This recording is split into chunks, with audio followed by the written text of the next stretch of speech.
Hey, what's up, guys? It's Camiel Daamen, your online Ableton certified trainer. And it's been a while since I said that. But yeah, I got a new computer. Going to record some new videos for y'all. And today's going to be an easy one to get myself back into the groove and just to give you some smart, short tip. And it's going to be MIDI mapping.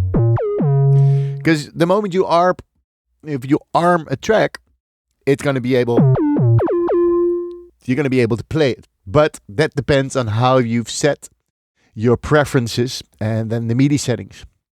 So for this complete control that I have track on for the input.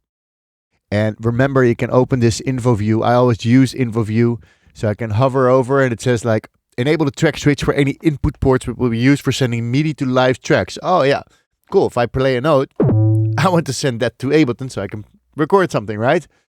Remote is enable this switch for any input ports will be used for remote control of live. So that means if I would assign any of these little buttons here, I can control Ableton, which I'm going to show you in a little bit. But before we actually MIDI map something, we want to set this up in our preferences. So go to the MIDI section.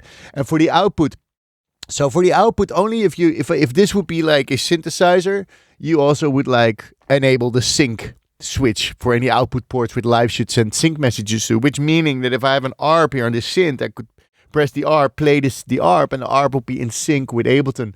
So the sync I don't use for this MIDI controller because I'm not using any ARPs or whatnot. It's not a drum computer or synthesizer like I have behind me. These I would set up to send sync, but that's a whole different story. So I do have the remote on, which means that if you have like a MIDI controller which has values that if I move a button and you see the value change, if I would change the value inside of Ableton, Ableton will tell the device. So there from the output, I also have remote on. I don't have any track on for the output because that's used for sending MIDI from live tracks to external gear. Meaning if I would like to play an external synth, I would have this on, but this is not a synth. I'm just playing Ableton with this MIDI controller, so I don't need to activate this this time.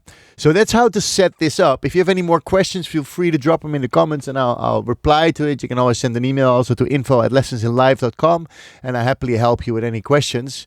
The other thing that we can do is map things. So in this case, we're not key mapping. I usually have on my master, I map a auto filter with a low cut, which is nice for while producing. I set it to like a low rate, like 120 hertz or somewhere in between there. And I map the on-off button to a button. And you do this by clicking on key up here, clicking on the on-off button and assigning, for instance, the letter Q to it. And then going out of the key mode. And then every time I press Q, it turns on and off the low cut on my master, which is nice during producing to get this low cut going.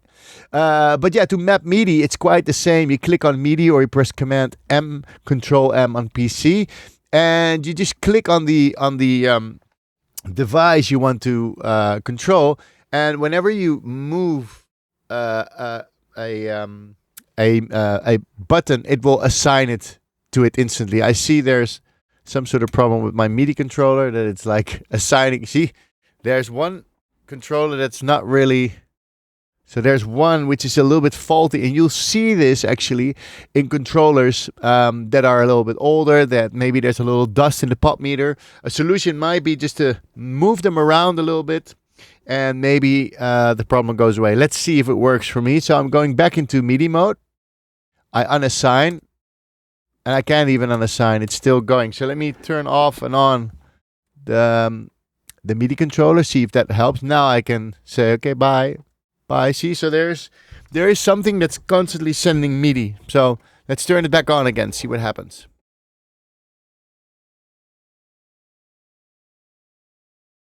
Okay. So now it's back on. Let's see if I can. There you go. Problem resolved. So in this case, it was more, I think my controller has been on for a long time. Maybe that was the case. But remember, always turning stuff off and on helps a lot. And if you have an old one, or if your controller keeps doing that with like the sort of like neurotic like movements, that means that's just one controller is broken. You can either fix it by moving it, like I said, or you can buy a new controller. Okay, anyway, so now this is mapped. So the moment I've mapped it, you'll see the name with this is number 17, number 18, number 19, number 20. And if I go here, it's number 14, 15, 16, 17, 18, 19, 20, and 21. These are all the 8 buttons I have on my complete control. If I wanted to move them, I go out of the MIDI mode by pressing Command M or clicking on MIDI again. Now the filter